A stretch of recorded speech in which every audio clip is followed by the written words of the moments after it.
Mr. Thomas, welcome to closing day at crazy ass Kentucky Downs. Can I swear? Is that a swear even more anymore? I'm not sure. Sure, that works for me. Yeah, It's can you definitely crazy.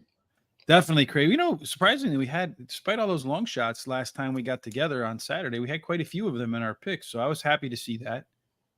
Yeah, they were, and there were some great observations by you on a couple of those horses that won. That smoking, who The was speed smoking? horse and Get Smoking, and the other one was Gear Jockey, where you talk Yeah. about all of a sudden an old timer is starting to work really well. Yeah, that was that. And that was out of that book. It's funny. I just read that book, Mark Kramer's Thoroughbred Cycles. It just happened to be the chapter I read that day, and then there it was. I'm like, all right, there's an old man popping in there again, and he's going to pop his way to Santa Anita with that win, right? He was a Breeders' Cup winning you're in. Yeah, it's a winner you're in, but I don't know if I would bet them. Nah, that was the one. I mean, it's too long between here and there. If it was like 2 weeks from now, I'd be like, yeah, let's think about that one, but Yeah, no, not today. I would be very hesitant in betting them. Mm. Last night, I wouldn't be hesitant to join Jamie and Sean, though. Last night, they had on Declan Carroll from, he rides right now at Woodbine. Very interesting show. If you haven't had a chance to check in, learn and meet somebody you haven't, that's right here on Horse Racing Radar TV. And then tonight, they have on the track announcer from Presque Isle Downs, Jeff Cernick. That should be fun. Those track announcers tend to have a lot of personality, Thomas. I've found that to be the case.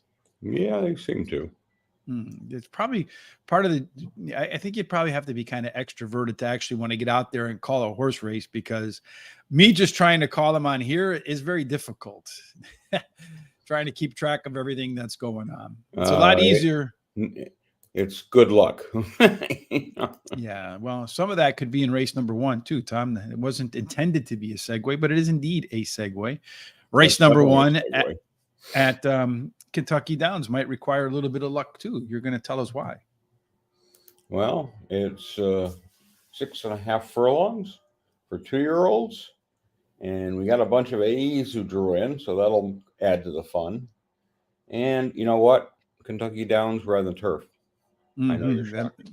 They'll all be on the turf today. I think that the turf is listed as firm, right? Because we're not a whole lot of scratches today. Yeah, so they're in lane 1 today. So it'll be a little bit closer to the rail. So that'll be fun to see. So normally we do our simulations here, but in race number one, a lot of first-time starters, as you mentioned, a lot of horses maybe with one run over the track. So we really don't have the ability to do our simulations. We still have a little bit of a window of what it might look like from a pace standpoint. You can see here, Thomas, everybody wants to be, well, the 3, the 14, and the 15, and their races so far haven't been within 5 lengths of the leader. You got a handful of horses making their first start. Of the 4 that have run already, the 9 horse, Dr. Ray D, looks like it might want to be your tone setter.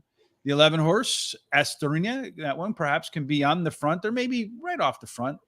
10 horse wants the pressure, so Star Performance, to put in its best performance, probably wants to run 3rd or 4th. And then that 7 horse here looked like it has a little bit of versatility so far from moving on up. Based upon the early speed for the horses that have run already, none of the first-time starters are calculated in here. You do see Dr. Ray D should be the one that does set the tone, like we see here. There's plenty of them right behind, though, with a few points. So I'm going to be shocked to see this group of people in that mix as well. As far as late speed is concerned, where a lot of these races are won from the middle and then make the move to the finish line, it does look like moving on up, that 7 horse, that PC type, should get a great trip in here, Thomas, based upon the race shape.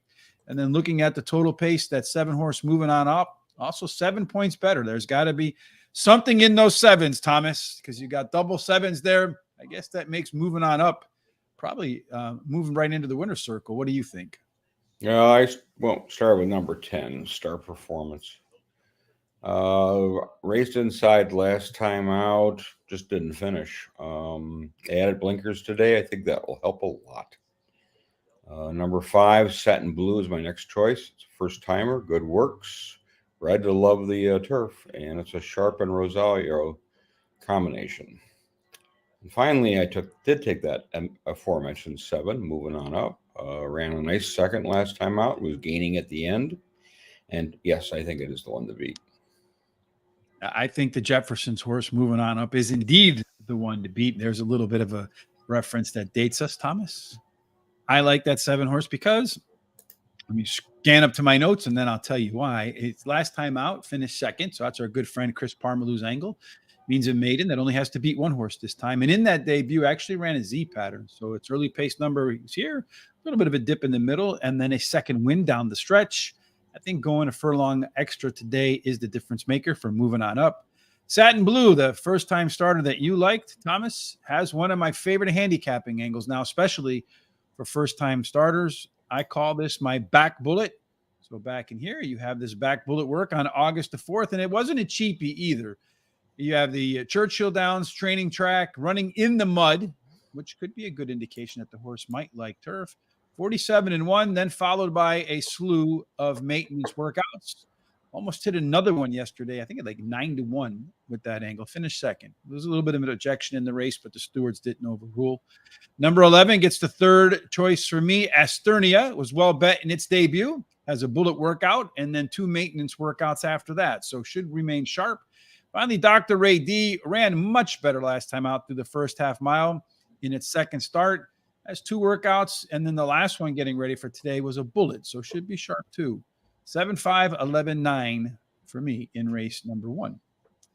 Now we'll move on to race number 2. Tom, what do we got here again? Oh, we're going 1 mile. And it again is for 2-year-olds. And they're racing for a paltry sum of $150,000. Not a bad chunk of change there. So far at the Kentucky Down meet for a mile, you're looking at the bias being one that favors stalkers. The post position, the rail has been fair. 2 and 3 get a little bit of a bonus. 4 through 7 play fair as well. And 8 now, Tom gets a little bit of a small penalty. Once again, bunch of first-time starters in race number 2, so really not a chance to talk much about simulations, so we won't talk about them at all.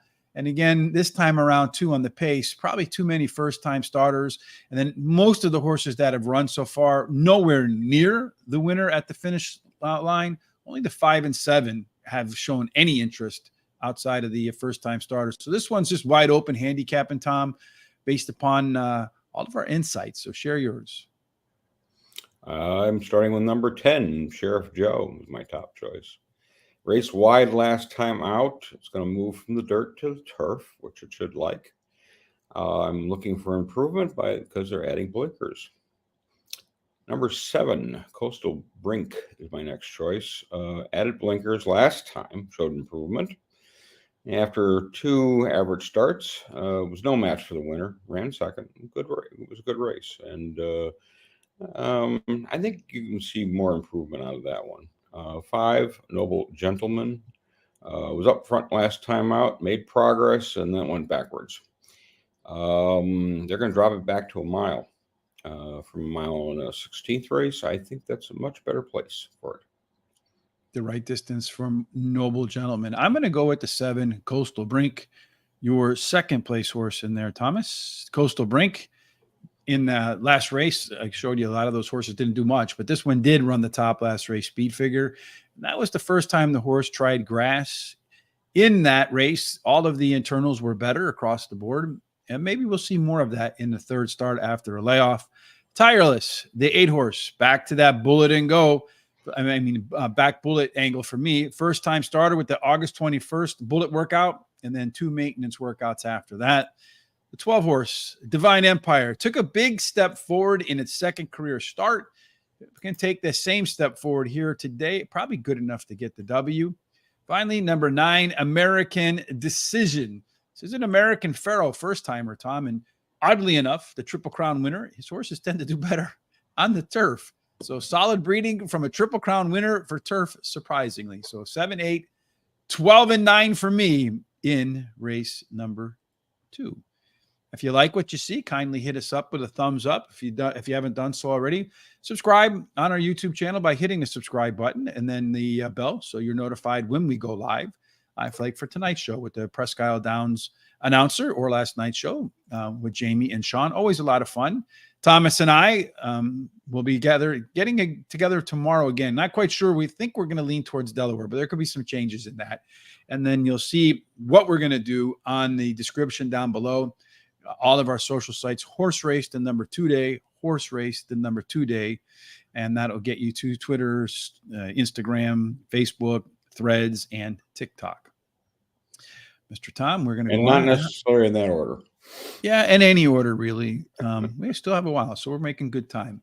Let's go on to race number 3 at this 10 race card. We finally get off of the babies, Tom, and get to look at something a little bit different. Yeah, we go to $50,000 claimers. This is a race for winners and 6.5 furlongs. And always interesting to try to balance out those optional claimers, horses coming out of those, whether they were in for a claim or not. And now all these are in for claims. Mm-hmm. And then let's take a look at the 6.5 furlong profile of a winner. And we'll also look at race number 3, all of our data in here. The 6.5 furlong profile of a winner so far at this meet, tactical speed, although a good 31%. So a pretty big number for Kentucky Downs going wire to wire. Pretty strong rail advantage for out to door. And then you also have 2 through 7 playing fair. A little bit of a penalty if you were one of the higher numbers from 8 or out. In this case, we do have some simulations, 1,000 using speed figures to generate what we look like fair odds. So we do 1,000 races, and based upon who wins those races, calculate our own odds. We do 1,000 simulations using early speed numbers. This will give you the percent chance the horse has the opportunity to have the lead. So in this case, Spycraft has a 41% chance to have, so at 41, 410 of those 1,000 simulations, Spycraft was on the lead at the quarter mile marker. C-Zone, this is something exclusive to us. This tells you based upon our projected early pace, how comfortable the horse will be. 78% chance that this race will mirror some of Spycraft's best races. As far as overlays are concerned, Title Towers looks like it's about the only one. 7-2 morning line looks like fair odds are closer to 9-5. Pretty strong C-Zone score with that. That's usually a pretty good matchup. Now we also look at our race shape for race number 3. Pretty balanced race in here, Tom. You got 2 horses that don't look like any others. Pure Panic, the 6 horse, and the 7 horse. So if Pure Panic can get to the lead, stay up on the lead, maybe a chance is the low knee to go wire to wire. We'll be in that mix for sure with Spycraft and a whole host of others. Does look like this race has plenty of early tempo. That means maybe a horse in the middle with late speed. Pure Panic fits that mode. Out the Door kind of fits that mode.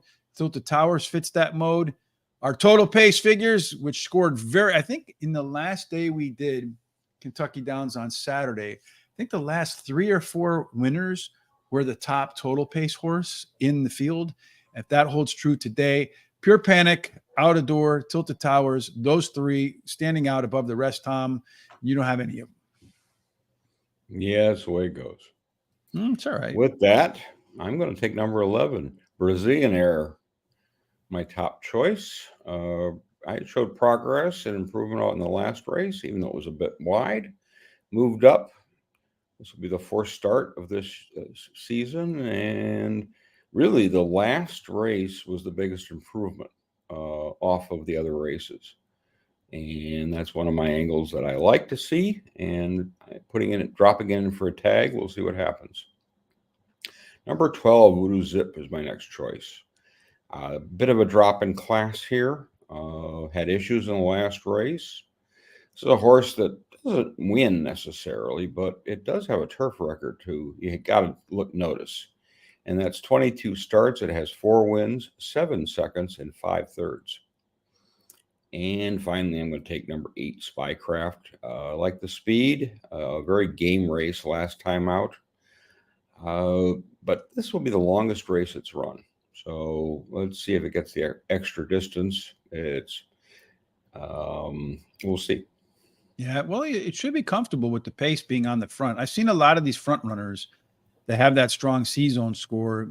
They tend to do pretty well because it means the pace should fit. Shouldn't go too fast for them. Should be right on target for Spycraft. I don't have Spycraft in my picks. I think he was next up for me. in race number 3. I have the one horse Altador. One of the things I focused on in the Kentucky Downs meet when we've gotten together is horses with some experience over the track. It's produced enough winners for me to stick to it. So on Kentucky Downs, 2 times out, a win and a third. Horses coming off the bench typically runs well, and this is the lowest level in this last 10 races. In fact, I'm kind of curious because it's in, as you mentioned, for 50 grand, and it's been running at much higher numbers. Are they trying to sell the horse? They're trying to steal a win at a nice price? I'm unsure. Tilted Towers, the 2 horse in here, 4 of 5 wins are on 13 races in the grass, and then only 1 on something like 12 races off the grass. So clearly turf is the right surface for Tilted Towers. Number 6 horse, Pure Panic. This is the 3rd start after a layoff. Our good friend, Charming Charles, his favorite handicapping angle, and the one that we all learn first, and then has a bullet workout between races. So should improve in Charles's favorite handicapping angle. And then Mailman Money, trainer Chris Hartman, is a winner 39% of the time, 2nd off of the claim. This horse is coming from a $200,000 non-graded stakes race. Big number for Chris Hartman. And that's a lot of alpha over his normal winning rate. That's something I like to see too, Tom. How about you? They can angle for a trainer where they hit way above their normal rate. Yeah, well, you look at that, and Hartman's very good at placing his horses. So I think that's something you kind of have to put your antenna up, so to speak, when you see something like that. Yeah, me too. Especially when you see a trainer like they normally win at like 15% or 12% or whatever that number is, and then there's an angle where they win at like twice that amount or 50% more. This kind of lets me know that that is indeed like one of their strategies to get to the winner's circle. We'll discuss our strategies for the winner's circle for race number 4 now, Tom. We will. We have an allowance race. We're going 6.5 furlongs. This is for non-winners of 1 race other than maiden claiming or starter, or non-winners of 2. All right. So a little bit more conditions here. Nice price, nice chunk of change, 260 grand. I'll gladly take that today. 6.5 furlongs. Again, we're looking at tactical speed with a strong percentage, 31% going wire to wire. It starts at pick 4 here as well. You have a strong rail advantage for maneuver. We'll see if you could take advantage of it at 20-1. And Rafael Bejarano in the irons. 2 through 7 play fair. A little bit of a penalty for 8 and out. In race number 4, the data tells us, Tom, that you might get a little bit of value in Arabian Prince. 8-1 morning line. Looks like 7-2, a little bit fairer odds. Eddie Money. Eddie M, unfortunately. Rest his peace and his soul in peace. 10-1 morning line. Looks like about 5-2, 3-1. Fair odds for Eddie M. Implementation, 4-1 morning line odds. If it gets down to 9-5, you're still getting pretty good value on implementation. As far as looking at who's going to be on the lead, got a couple of them in here, many of them that show some ability to get to the front, some percentage of it. Strongest case for Mendelssohn Secret, Fox Trana, and then Zartois and Mumayez. What is this race about? Try to really tie up the tongue, Thomas, with the names there.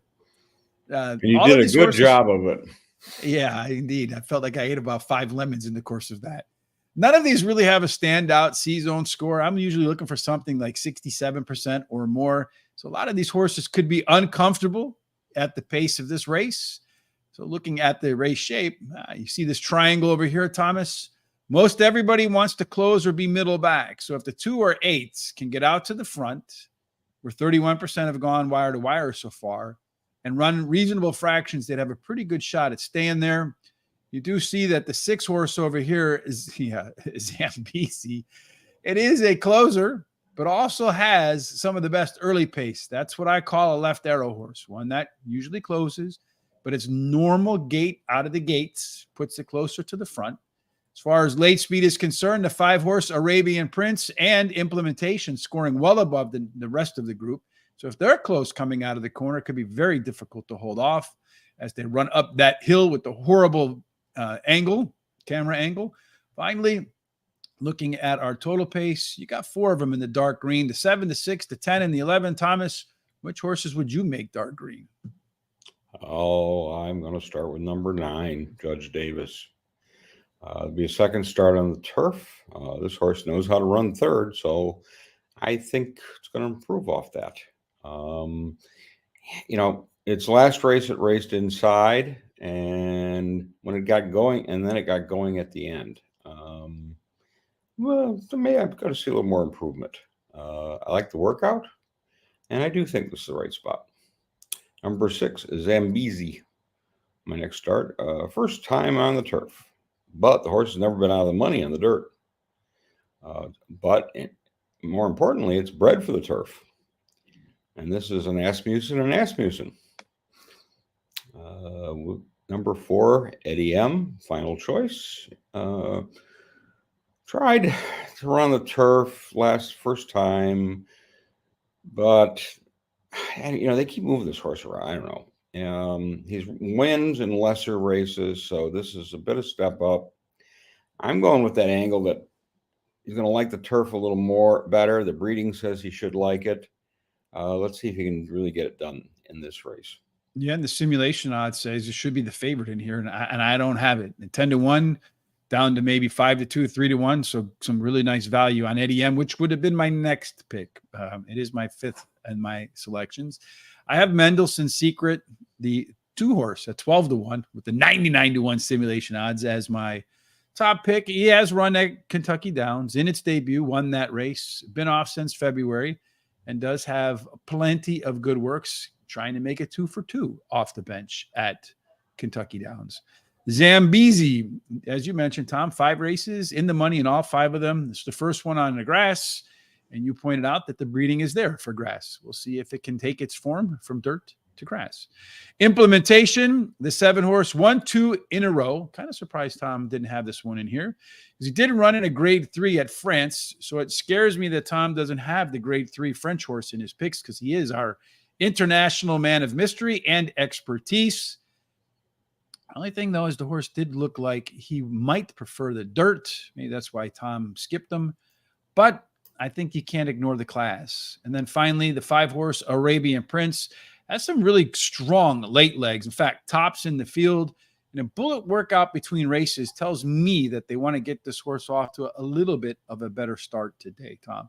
So on that 7-horse, the French horse, what was your – because you love those international horses, and you passed on that one. So I guess that one concerns me a bit. It's really run at the lower end in France, and it doesn't say anything to me to say that this horse has got something special or can compete. And I think this is a pretty good bunch at this level for non-winners of one. If it had been running a little closer or a little better, I would consider it, but I passed. So do not pass on Melvin Torres. Just pick 5 thoughts here. I'm starting in race 1. He's going to single up the 7 in the opener. He's going to go at the 11, the 9, the 12, and the 4 in the second race. The 1, 2, 7 in race 3, the 7, 6, 4, and 9 in race 4. And he's going to single it with the 6 on the back. So opening singles sandwiched by multiple picks. I hope you nail both of those singles, Melvin, and take home the big prize today at Kentucky Downs. We have, I don't know, Tom, probably about, it looks like 8, 9, 10 minutes before the first race at Kentucky Downs. So they're just coming onto the track right now. Yeah, so we'll have plenty of time to maybe make it through 2 races. We go back to the fun stuff, Tom. Yeah, that is the fun stuff, because these are your favorite types of horses, 2-year-olds going 1 mile. I'm assuming this is a split race of the other one that was 1 mile. Mm-hmm. And again, the paltry sum of $150,000 is not anything to sneeze at. And with that, You'll have absolutely no data, because you got a bunch of first-time starters.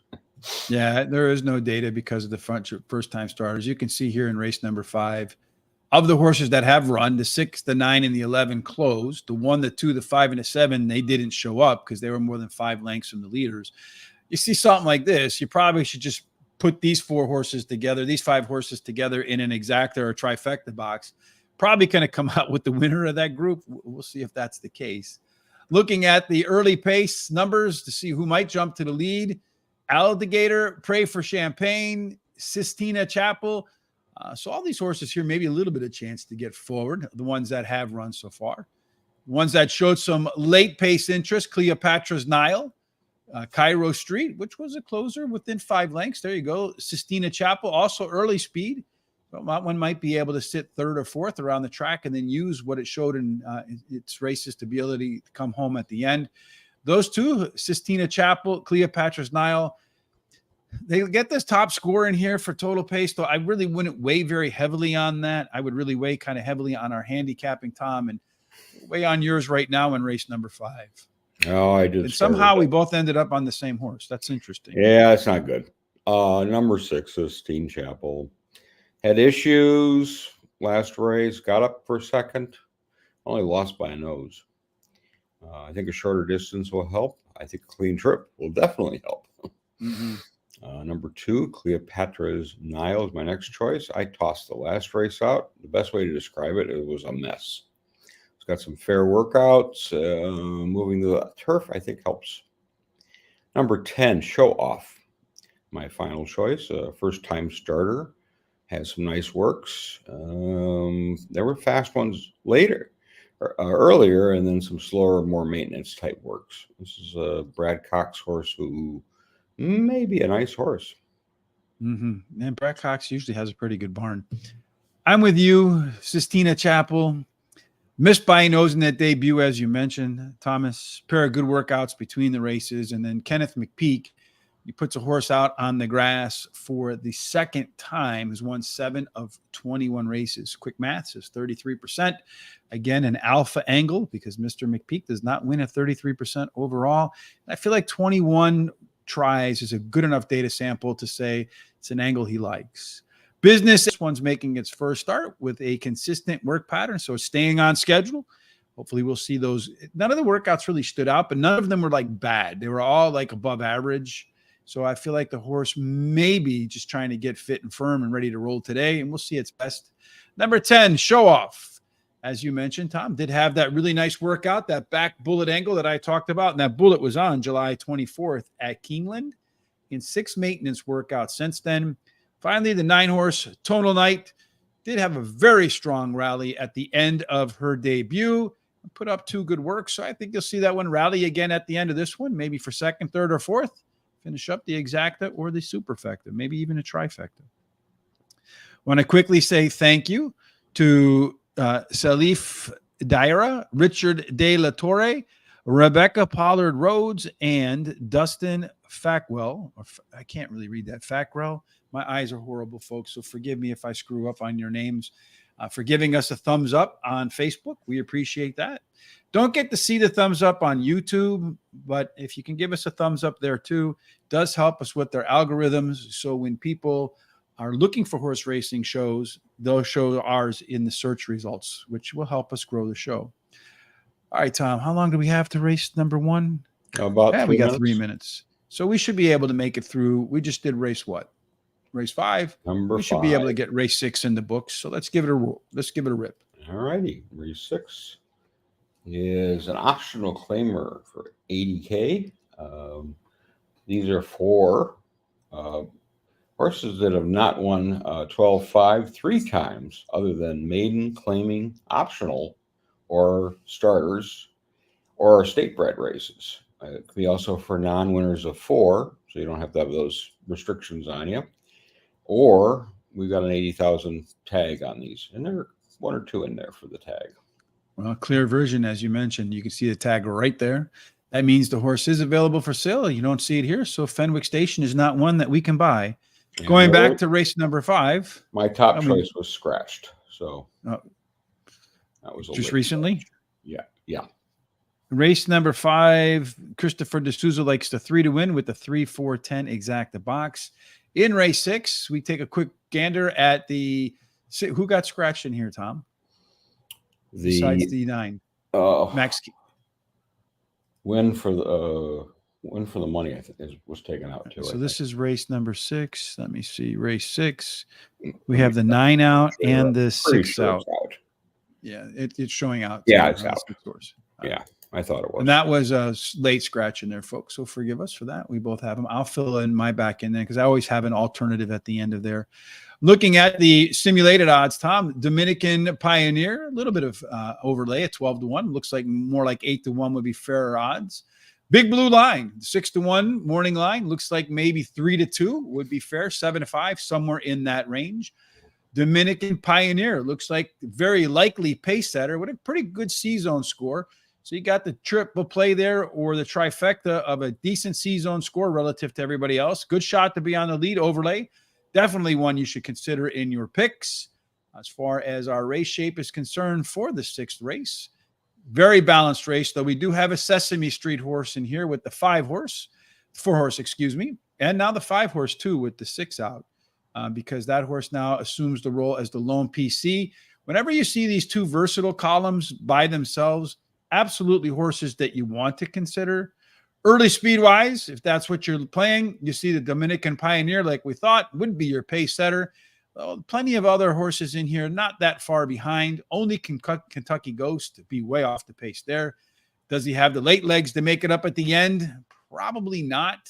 Elusive Target and Big Blue Line right there, and those two grading out amongst the top of your early total pace horses. You got 4 of them in here. Well, 3 of them now. The 7, 8, and the 10 with the 6 gone. Tom, you mentioned the 6 is out, so that leaves you with 2. What do you like with the 1 and the 5? Well, I added another one too, but they're in the gate. So we might. All right, so let's go to race 1. Let's rewind to race number 1. Our picks are right here on race number 1, and let's go ahead and look at what's happening. No, 7 Nothing is happening a yet. solid favorite right now. So Dr. Ray Dean pulled out of the gates, they said.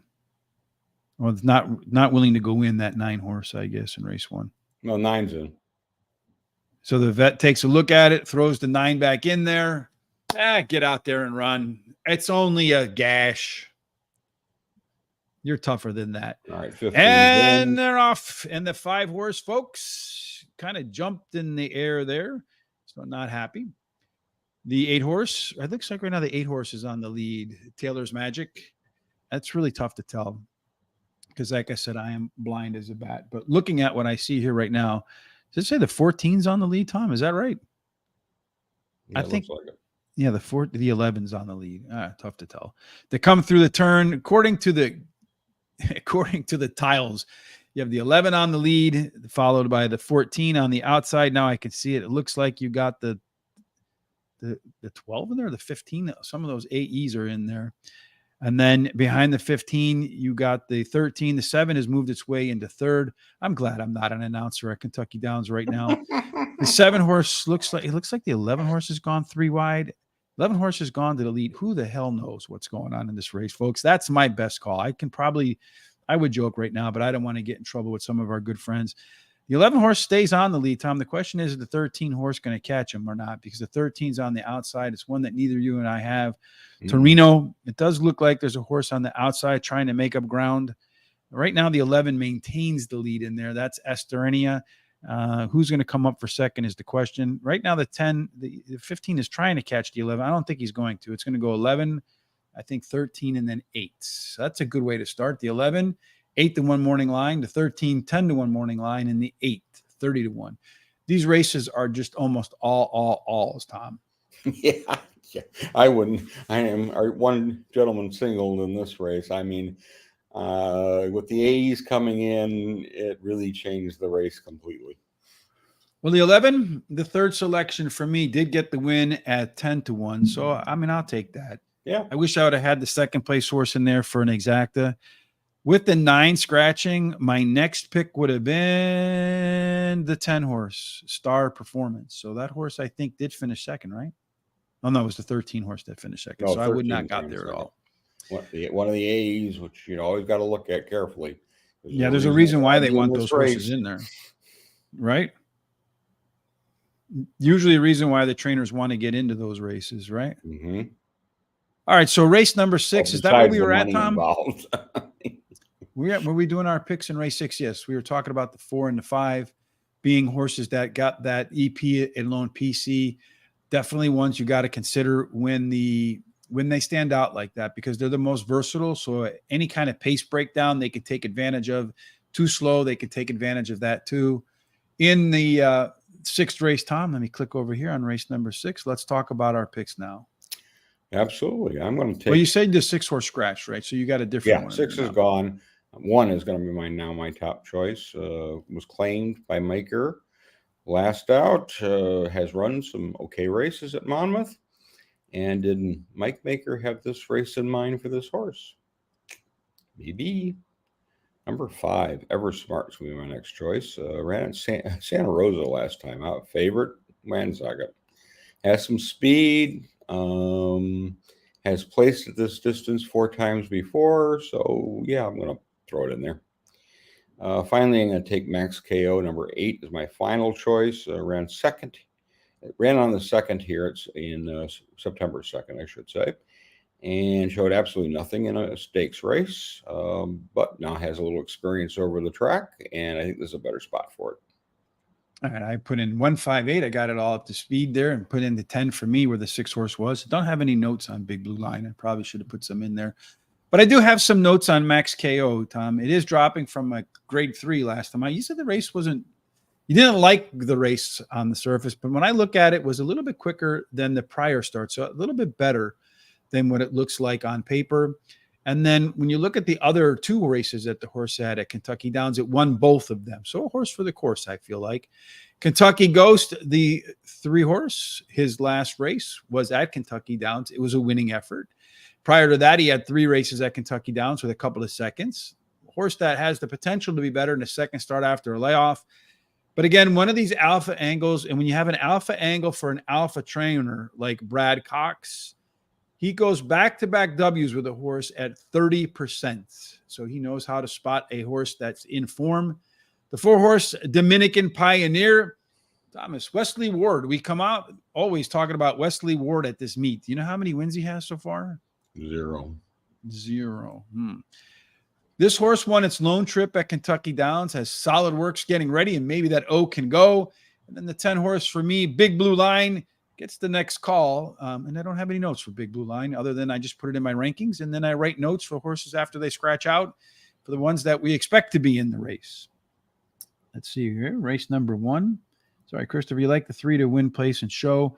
In race number 6, Christopher likes the 4 horse to win in place with the 4, 5, 10 exacta and trifecta box. And then Sonia, Cami, 5762. 576. What race is that for? Is that for this race, Sonia? Just let us know what race you're looking at so that we can make sure we share accurate information with the folks who are spending time with us today. Off to race Lucky 7, Tom. And in the 7th race, lucky. We're going to do, it's got to be lucky here because you have 7 furlongs in race number 7. It can't be any other way. Well, I hope so. But we're going, it's an allowance race. Again, it's for that types of race for non-winners of 1 other than maiden, claiming, or starter, and or non-winners of 2. And this, we're going to stretch a little bit longer of that 7 furlong distance, and that is always the one, I think, one of the hardest distances to handicap for me. Yeah, I don't really, I don't know the distance is really. I think for me, the all-weather surface is the one that I struggle with the most, particularly at like specific tracks, like Woodbine. I always struggle at Woodbine, and I loathe when I have to actually do it for viewing purposes or anything else. Race number 7, 7 furlongs, does favor stalkers, only 14% so far, and a limited number of races have gone wire to wire. Strong rail bias for Salabia. I hope I got that right. Inside 3 overall has an edge. 4 through 7, a small penalty. Get back outside, 8 and out. It gets back to fair, so no damage done if you're wearing the 10 or the 11 today, or the 8 even for that matter. Our overlay here, Tom, really don't have one. How about the Maples? About fair value in there. Everybody else is a little bit stacked up. It's because all of the value was in the AEs that are not in this race. A lot of the speed was out there too. So Private Credit, the 8 horse now, jumps out as the horse that's likely to get to the lead. Does have a pretty good C-zone score in there too. 50-50 that it'll be comfortable up on the front. You're looking for strong C-zone. The 1 horse does have a pretty solid liking to this likely pace setup, and a 10 horse, maybe a little bit of a price. Titubia. We'll see if that can work out. As far as our people bothering me on the phone. Forgive me. Our pace set up, Tom. We have 3 horses in here that are Sesame Street horses again. The 11, the 7, and the 2 standing in between the 3 speed horses and the 4 closers. A lot of times these horses end up with races that fit their running style nicely. Of the 3 speed horses, the 1, the 8, and the 10, are they going to be on the front? And none of them are expected to be on the front there, Tom. In fact, you have Pure Country, the 4 horse, another left arrow horse. Again, come out of the gate, typically likes to close, but it's normal early speed. Put it in contention right away. Same with Miss Peabody, going to be right in there at that same designation. The 2 horse, maybe not a left arrow horse because it's PC. Those horses are versatile. They can be anywhere on the racetrack, still have a shot to win. Our late pace, I don't want this guy down here by himself. He wants to be included still. The late pace, man, very tight in here, Tom. Nobody has an advantage, really, a big one over anybody else. So that would tell me with everybody kind of running the same at the end, you kind of want a horse that's going to be forwardly placed, not at the back. And then our total pace horse, the 2 horse, Sonador, that lone PC grading out. But again, a really competitive race except for the 5, the 6, and the 10. So I'm going to box the 5, 6, and 10 for my trifecta, Tom. What about you? Well, yeah, maybe not. I'm going to take 8. Private Credit is my top choice. Has showed speed in all its races and ran 6th last time out. I think the shortening up of distance and Irad and Chad Brown, pretty good on the turf. The 6, Bel Air, is going to be my next choice.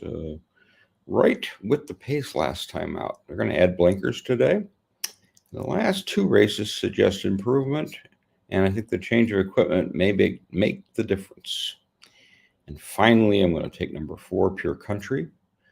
Broke its maiden last time out when it dropped in distance. And I think 7 furlongs is probably the right distance for this horse. So we have Sonia joining us from France. Thank you for joining us all the way from France. You must be mad at Tom for not taking the French horse. I took him, so I'm on your team for sure. Thanks. A couple more people giving us some love in here. Diane Daly, thank you for that. Thumbs up as well. And then Melvin Torres. Thank you, Melvin. You're welcome. Thank you for joining us. We appreciate your time.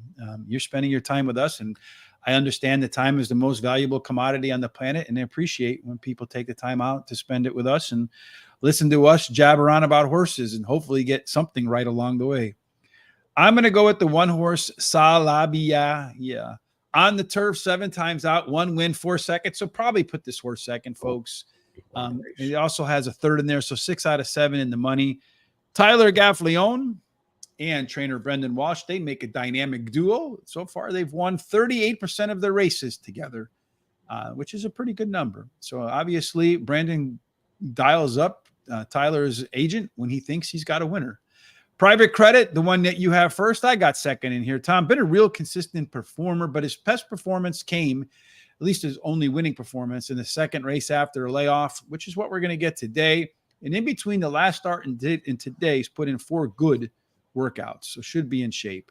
Miss Peabody, the 3 horse, I'm going to go with a bomb here that does have a trip over the Kentucky Downs course, finished 2nd in that race, and it matched her top speed figure. So maybe a budding horse for the course at a bomb price. And how about the Maples? A consistent performer, the okay history of coming off the bench, but I do like the series of workouts that how about the Maples has getting prepped for today. Real quick rewind to race number 1, Tom, about the payouts on that race. Hopefully somebody had it in there, but in race number 1, that 11 horse paid the 3rd pick. They're paid $22.10 to come home first. Not bad. The 13 horse paid $12.62, better than the winning horse to finish 2nd. And look at this, the 8 horse paid $20.92 to finish 3rd. Boy, that exacta trifecta combination is going to make somebody's day because you know someone had it. The exacta paid $152 for a buck. The 50-cent trifecta, $3,317. I don't know about you, Tom, but I'd be leaving the track for the day if I hit that one. And then the 10-cent superfecta, $4,573 in just a penny under a dime. Yeah, and I ran dead last in that race, my top choice. It happens, Tom. It's Kentucky Downs. All too frequently. Yes, it's This the track lottery track, definitely. man. Yeah. The way I look at Kentucky Downs, to me, and tracks like Kentucky Downs, where you just get Bomb City all the time, in a 10-horse field, I'm hoping to maybe collect on 3 races and that those 3 races pay for the whole day. And that's just how I look at it. What about you? Yeah, if I can get 1 or 2, I'm happy. Especially in the getting a halfway decent exacta. Mhm. Is that your favorite bet, Exactus? Yeah, I'll play that pretty exclusively.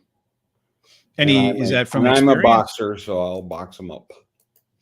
But your best paid day was a pick 6, Tom. So Yeah, well, that was a long time ago. only takes one, right? All right, race number It was. 8, first of 2, the last 2 stakes races at the Kentucky Downs, Franklin, Kentucky track, right on the border of Tennessee there. And we get back to my favorite kind of horses, Tom. Oh yeah, I know you're thrilled to be betting going 6.5 furlongs, the juvenile sprint for $500,000. And yep, they are the aforementioned 2-year-olds. Yes, my favorite type. The 6.5 furlong profile of a winner, as we've discussed, 31% of the time they do go wire to wire. So you want to be, middle forward. That seems to be the right place to be. Please advise could do well off that rail. Gets a little bit of a strong rail advantage. 2 through 7 play fair. 8 and out, a little bit of a penalty. So maybe a little inside tactical speed is what we're looking for in race number 8. And Jimmy the Tooth is inside. I don't know if it has tactical speed, but it has drag racer speed right there. And not only does it have drag racer speed, Tom, but this one also likes where it's going to be. Big, strong chance in its limited races. Again, a lot of these horses are 2-year-olds, but didn't mind being up on the front. Based upon the start so far, it looks like it should be a little bit of an overlay. And with Good Lord Laurie sidelined, might probably end up be your favorite. If not, the 7-horse Hedwig might maintain that role in there. With the limited work they've done so far, the race shape here, Tom, we see the 2, the 6, and the 10 want to be on the front. Is the 2-horse going to get that lead? He is a 5-point advantage over the 6-horse. Got Auto Go. That's kind of interesting to say right in there. Untroubled, which wants to be up on the lead, might not be happy with its position and maybe run a little too fast and then fold. But if Jimmy the Tooth can get out to the front by about a length, because every 5 points equals about 1 length in there, maybe you can get up on there and stay up on there because it doesn't really have that bad late pace relative to everybody else. Only 8 points off a dark room, but a 13-point difference early on. So should be able to stay in front of that one. Although Hedwig, which should be a part of the early pace, also has some good late legs. Looking at the total pace for this race, Jimmy the Tooth. Jimmy the Tooth. Is that like a gangster name right there? It's a gangster. It sounds like it, doesn't it? Yeah, like a gangster with 1 tooth. Yeah, like those old cartoons with the bald baby with just the 1 big tooth in the front. Anyway, I'm going to have a knock on my door from Jimmy any moment now. What are your picks here, Tom? Number 2, Jimmy the Tooth. 3-race career. They're all against state breds, but showed speed in the last one, nice, and that speed rating was top. He's shown improvement in all his races, and they added blinkers in his 2nd race. And I think just needs that get position early and make them chase him. Number 1, please advise my next choice. Won its first start against stakes horses of all things, with an average result. Worked out, looked good. They've been on the turf, and Mr. Weaver generally knows how to place a horse. He may have a nice one here, but I don't like that one hole for a win. Does not do well here. I think they've had 1 winner out of that 1 hole. And finally, I'm going to take number 3, No Vote. One of the all-weather for its first up at Pressed Isle. Was with the pace, and it should like this surface. And I think you're going to get a decent price. Yeah, I think you're going to get a nice price on that 3 too. Looks like 20-1 morning line odds. So maybe drift up because it's coming in from Presque Isle Downs. I'm going to start with the 7 Hedwig. I love the comment. If you look at the comment section there, it says shot clear. So it looks like it has some afterburners in the stretch and then geared down in its debut.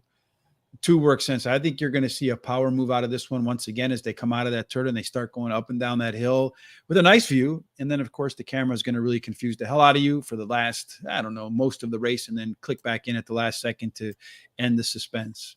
Number 9, Bledsoe. This one won as the 78-cent favorite in its debut, so a lot of backing there. And in that race, liked it. I liked it a lot too. In that race, it split horses in its debut, Tom. And I feel like a lot of times horses, when they're challenged and they got to split horses or get into uncomfortable places in their debut, a lot of them shy away from doing that.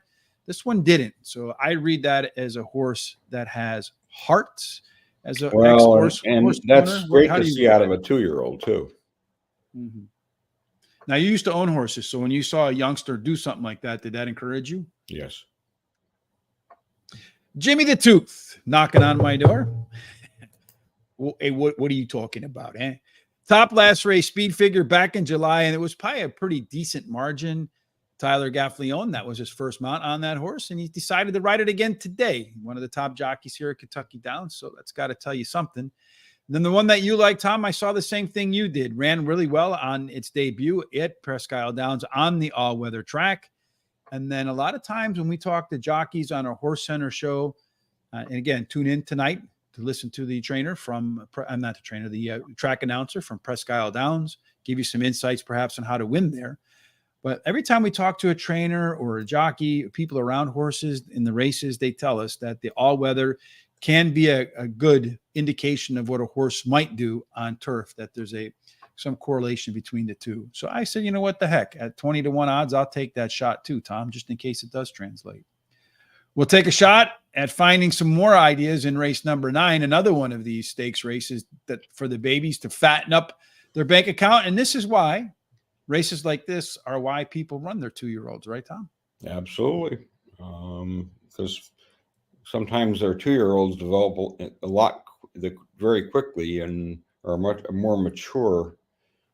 Some people look at when they were folded, but like if they're a January fold versus an April fold.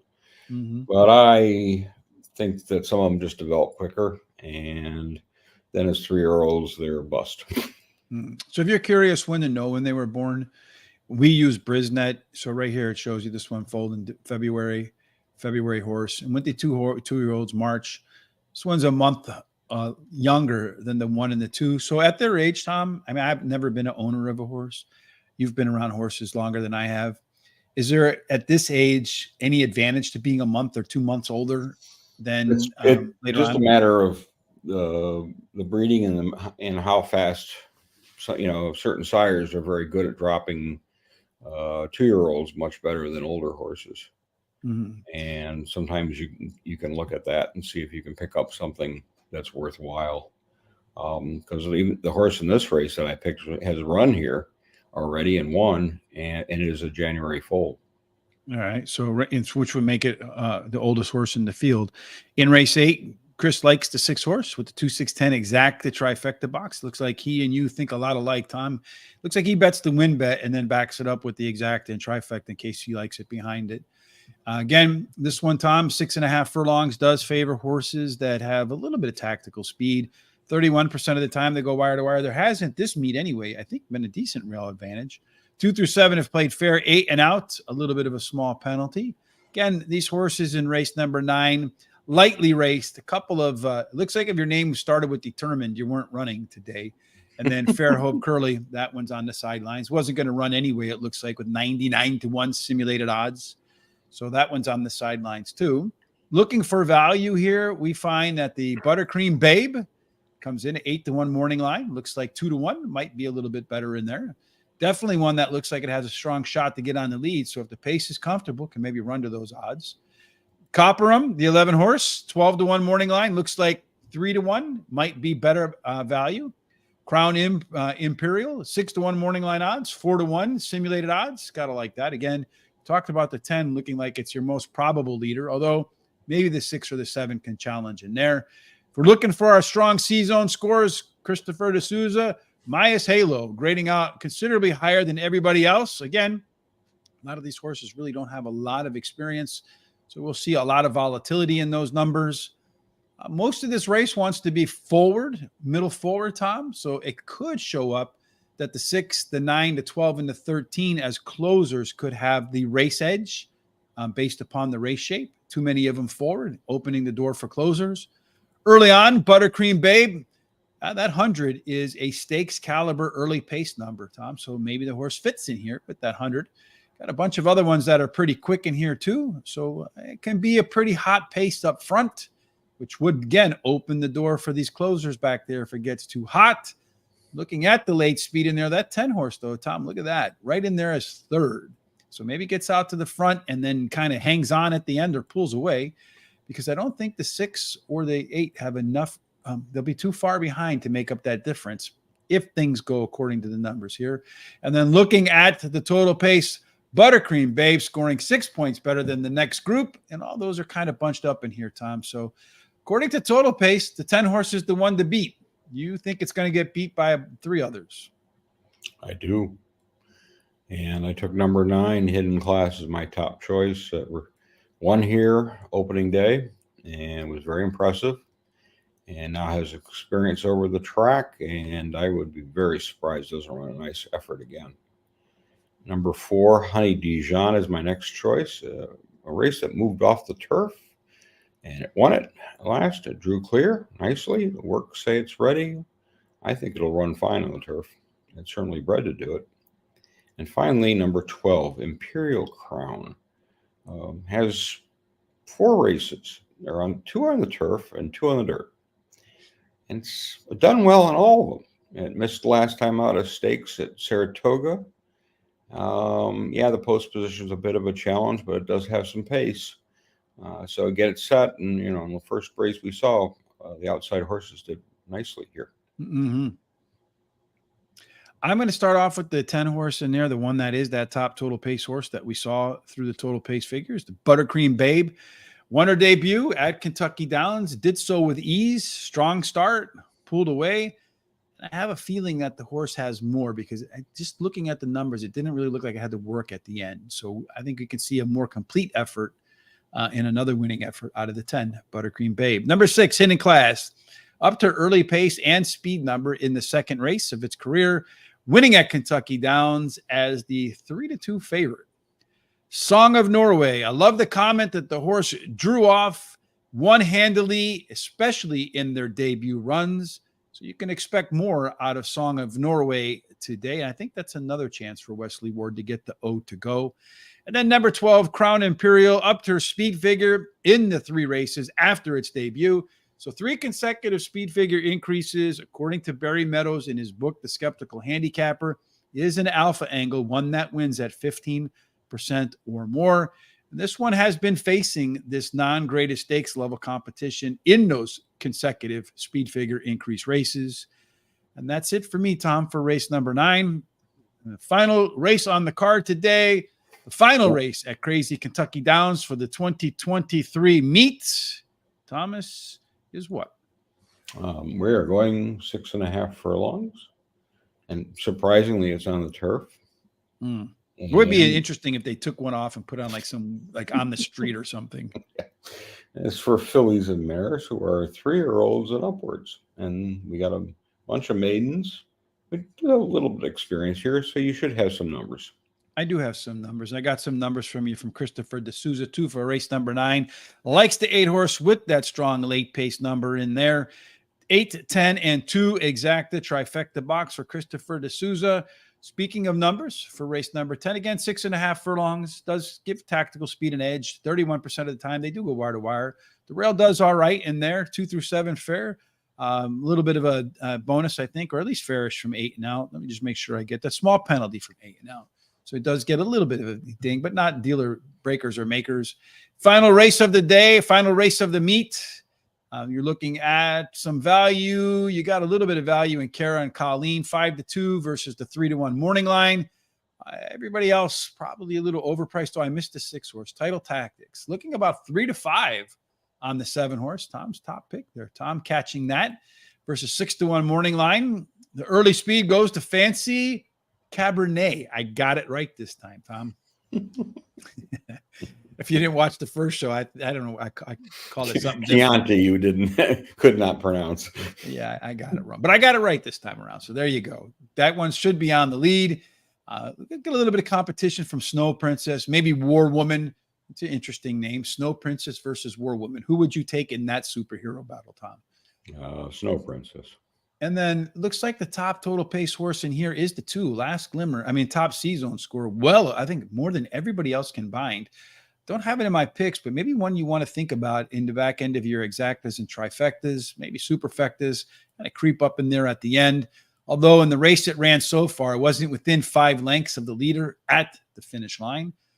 This race shape, again, another one of those triangle races, Tom, which tells me I'd probably want to be middle forward. If you're looking for the horses up front, Fancy Cabernet does have a 5-point advantage over everybody else. That's 1 length. And you got War Woman and Snow Princess fighting it out again. So those two are really going to be at each other's throats today.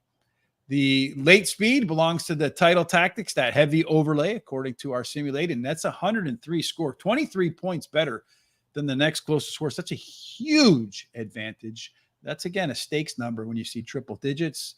Our total pace race would go to Snow Princess. Looks like Snow Princess, Tom, did get the better of War Woman here. And then Fancy Cabernet and Title Tactics with that long ability at the end. Pretty competitive race, though, up in here, Tom, except for these ones down here. For the last time at Kentucky Downs, what do you have? I started with that aforementioned 7, Title Tactics. Ran here on the 2nd of February. Got off a little slow, was wide, but made up ground and kept making up ground. I think it's graduation day. Mm-hmm. Number 8, Protestina. I'll go with that. Good enough. First timer, bred for the turf. Nice workouts, but check out some of its earlier works because some of those are pretty quick. And to me, it looks like a nice late bloomer. Mm-hmm. Number 11, Words of Praise is going to be my final chase. Okay efforts last out, hung a little bit at the end. Now comes in this race some really a fast workout. And I think this just sharpened her up enough that she's going to be in the money. Yes, and they're going to be in the gates in a minute. So I'll go through mine quick. I'm in Ona, like race number 2, the 7 over the 1-8. Final race 10, number 3 for Christopher D'Souza. Take shape with the 7-2 exacta trifecta box. In the last race at this meet, I'm going to go with the 10-horse Karen Colleen. I'm going to try grass for the first time after the all-weather record says it shouldn't be a problem. This is our good friend Christopher Parmalou's angle. The horse has finished 2nd in his previous 2 maiden races. Only has to beat 1 horse today to graduate. Fancy Cabernet, I got the name right. So let's see if this one can make me look smart. Much better against across the board with its race internals last out. If you can rerun the same race it just ran, probably going to win. I think I'm a little bit concerned about some regression in here. Snow Princess does get the better of War Woman for me too, considerably better in the second half of its most recent outing. Adding blinkers today, Tom, I think they wanted to get this horse off to a better start after really closing hard last time out.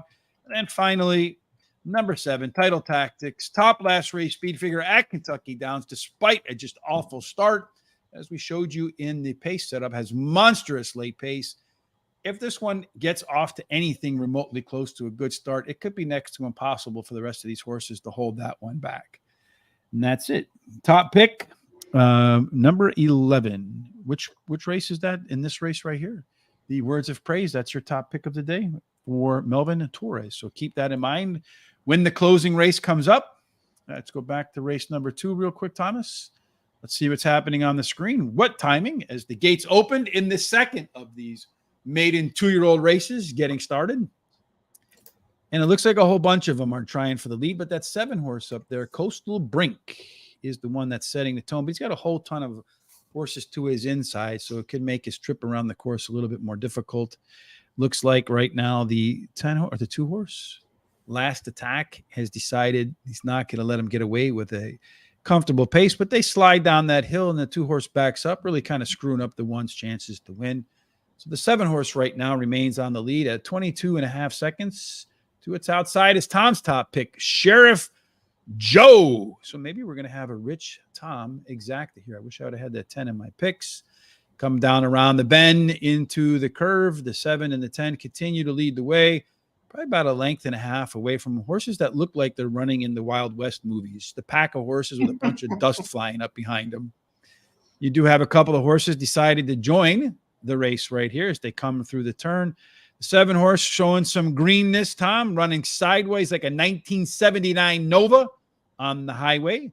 You got the 1 horse now on the rail. First World War at a price. Going to take this one home. It's going to go 1, and then it looks like 8, 7, but you never know because the 8 horse might get up in there too because they still got a round to go here before they get up that hill.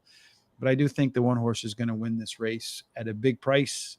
It's going to go 1, 8, 7, and it looks like that 10 re-rallied a little bit. So maybe circle that 10 horse for the next time out. Maybe the 7 too, shows some early speed. Those might be 2, but particularly the 10 horse, because I do like those horses that kind of get bested, get kind of mixed up in the wash, and then re-rally. That horse showed a little bit of heart there. So in that race, the 1 horse went off at 7-1. Not bad. Tyler Gaffleone, Brandon Walsh. And, we talked about those 2 teaming up together, winning at 38% in another race. So we kind of missed that angle right there, Tom. Yep, we did. Yep, we did. I agree with you. Got to keep pay attention. So many different things you're trying to balance with these 2-year-olds that you miss it sometimes, right? Frequently. 2-year-olds are 2-year-olds. You just don't know. So there are our full picks for the day for the rest of this card. Thomas and I will be back tomorrow, probably leaning towards Delaware Park. So again, keep an eye out on our social sites down there below. That'll update you when we're going to go and where we're going to go.